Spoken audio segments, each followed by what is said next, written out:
my name is Michelle, and I'm currently a fourth year in college. I'm majoring in biology, and when I'm not studying, I like to go on hikes and do anything with nature. Sometimes I snorkel, and on my free time I also volunteer at the beach. I've lived in California my whole life. I have a pretty normal life. I have very loving parents, and my parents, they're from Taichung, from Taiwan. We go back every year to go see our relatives and pay our respects to our ancestors. My immediate, my distant family, all of them are all casual Buddhists. And as a kid growing up, my family, they had bad experiences with Christians, and because of that, they taught me, oh, Christianity is a pompous religion, they're really entitled, they're really self-righteous, and because of that, I really absorbed these ideals, and I had a bad taste in my mouth whenever I think about Christians. But for whatever reasons, I still believed in God. I felt that there has to be some kind of intellectual being that created this universe. There has to be some kind of first and a last. So because my family were Buddhist, I really embraced their principles. I really like the idea how righteous, how justified the religion is, how there's a reincarnation, how there's a punishment and reward for the things that you do in your current lifetime. And I love nature, so of course I really liked how they really respect nature, how they embrace love and peace.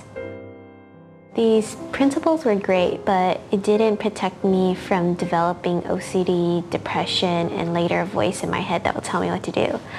And as a kid growing up, I've actually was a very sad child. I've always felt an emptiness in my heart. I felt that everything was in vain. If you struggle, if you labor, if you enjoy life, at the end of the day, everyone's going to die. So what's the purpose of living? And I also thought much about life. I felt that I thought about how cruel human beings are, how unfair the world is. So I was very, very sad, and because of this, I developed depression, and I remember I would even contemplate suicide, and I would think of ways, which ways would be most painless. Sometimes I would stare at the balcony and then really would want to jump off of it, but thank goodness I didn't have the courage at the time to do it. And as I said before, I also developed OCD, and the thing is, this only happened at night, that I would always have to repetitively wash my hands, and this was because I had a voice in my head that would tell me what to do. It would go say, oh, go wash your hands again, do it again, go turn on the lights, go turn off the lights, go check the oven. It would tell me these things at night, and it would prevent me from sleeping. So I would get up, go wash my hands, go back to bed, get up, go wash my hands, go back to bed. And this would happen for maybe 2 to 3 hours before I would be too tired and fall asleep. So the first time I came in contact with True Jesus Church, it was truly God's perfect timing, God's perfect guidance that led me to this church, because during the time I was struggling with the OCD, the depression, the voice in my head, God really placed a sister to be in contact with my mom. So my mom and the sister were friends, but they just happened to not be in contact for the past few years, and they just suddenly started to talk again. She casually invited me to this church camp that they're having, and I didn't want to go, but my mom actually forced me to go to make some new friends. So I reluctantly went. So when I came to this camp, I was very, very open-minded. They taught me how to pray, and then I obediently went, knelt down and prayed. And they taught me about the Holy Spirit, and they taught taught me that I should ask for the Holy Spirit, and this is kind of like a guardian angel to me. I remember when I did receive the Holy Spirit, which was second to the last day of this church camp, I remember that my tongue started to roll on its own. And I felt very peaceful and very joyful. And if you look at Acts chapter 2, it mentioned that then there appeared to them divided tongues as of fire, and one sat upon each of them. And this was the same experiences that I had when I received the Holy Spirit, that I started to speak in tongues. So when I came back from this church camp, it was truly a miracle, because all the depression and OCD and the voice in my head that I mentioned before was miraculously just disappeared, vanished. And I didn't even ask for it.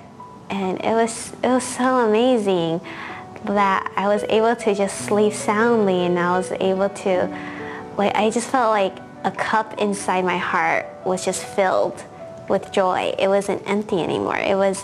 Nothing is in vain anymore. I felt like I have a purpose in life.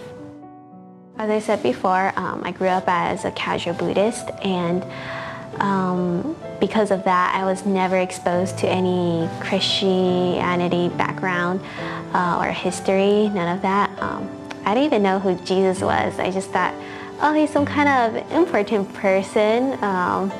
Everyone knows his name, so he must be important.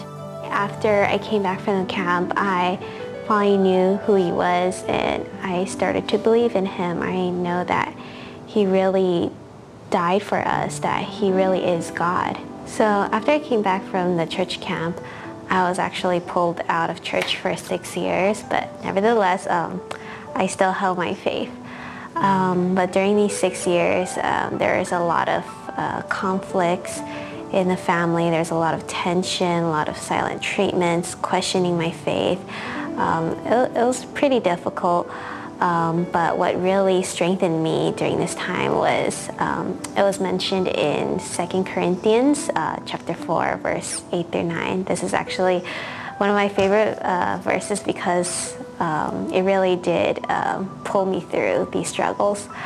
So it says, we are hard pressed on every side, yet not crushed.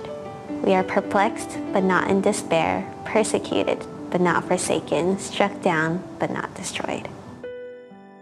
During these 6 years, I visited a couple of other Christian churches as well, through my Christian friends at school.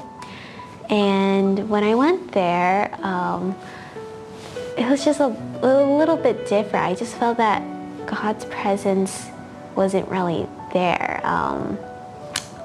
Although I have to say, when I went there, I was really moved, because the people there had so much love for God, so much love for man.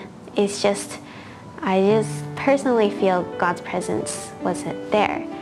But I believe that God's presence abides in True Jesus Church, because I believe that it has doctrines that are aligned with the Bible, and evidence of that is the Holy Spirit and being able to speak in tongues.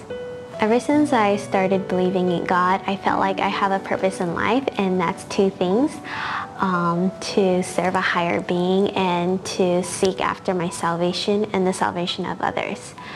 And none of our lives are perfect. We're still going to be faced with sorrows and obstacles in this world.